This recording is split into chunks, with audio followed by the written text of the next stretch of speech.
တိုင်းနာသမကိုကနေတိတသမနီကြားမှာရှိရမယ်ဟောတိုင်းကြီးအဲဆိုတော့ကောင်းမကောင်းဆောင်ကြည့်အောင်ကဲလို့ကြိုကောင်းမယ်ဆိုရင်တော့အဖြူနဲ့အစဲကြိုးကိုအစောကနေဆောင်ကြည့်ထိုးလို့မရဘူးလားဒါတော့ကြိုပြည့်နေတယ်ဆိုတော့အစောကနေဆောင်ကြည့်လို့ရလားအစားကနေဆောင်းမယ်ဒီကနေဆောင်းမယ်အစားကနေမီတာယူလားဘယ်မှာထားရတယ်လဲမီတာဘယ်လောက်ထားရမလဲနေရအောင်တောင်ဖို့မှာထားရမယ်နော်ပြီးတော့ထိုးပေးပါထိတ်အောင်ဘယ်လောက်တက်ရမှာတော့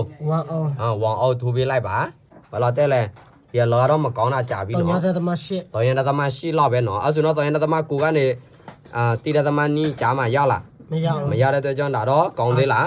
အစင်မပြေတော့ဘူးနော်ပြီးတော့ကောင်းတဲ့အလုံးတော့တလုံးယူလိုက်အိုင်ဖို့အတွက်ဂျိုးကိုတစ်ချက်လောက်ကြည့်ပေးဖို့လိုလာကြတော့ဂျိုးတွေလောက်ပြက်တာမရှိရဘူးနော်ဂျိုးမပြက်ဘူးဆိုတော့ဒီကနေအဖြူနဲ့ပါဂျိုးလဲအဖြူနဲ့ဆယ်ဂျိုးကိုစော့ကဲကနေထိုးထည့်လိုက်ပါထိုးထည့်โอเคထိအောင်ထိုးပြီးတော့ဒီမှာတီတာသမနီဆိုရလားရတယ်တီနီလို့ဆိုရင်တော့အတော်ပဲနော်โอเคဒါတော့အကောင်းတာနဲ့မကောင်းတာနဲ့တိုင်းပေါက်တိုင်းနီးကွာချတယ်နော်ကျွန်တော်တို့လက်ညင်ညယ်ထားရမယ်နော်โอเคခုနကတော့ဒီကောင်ကောင်းလားမကောင်းဘူးဒီကောင်ကတော့ကောင်းတယ်နော်သိနေပေတဲ့မကောင်းပေမဲ့လည်းဖြစ်နိုင်တယ်နော်ဒါတော့ဟောင်းနေပေမဲ့ရပါသေးတယ်နော်โอเคဒါတော့ရလားဆရာတို့ရတယ်နော်โอเค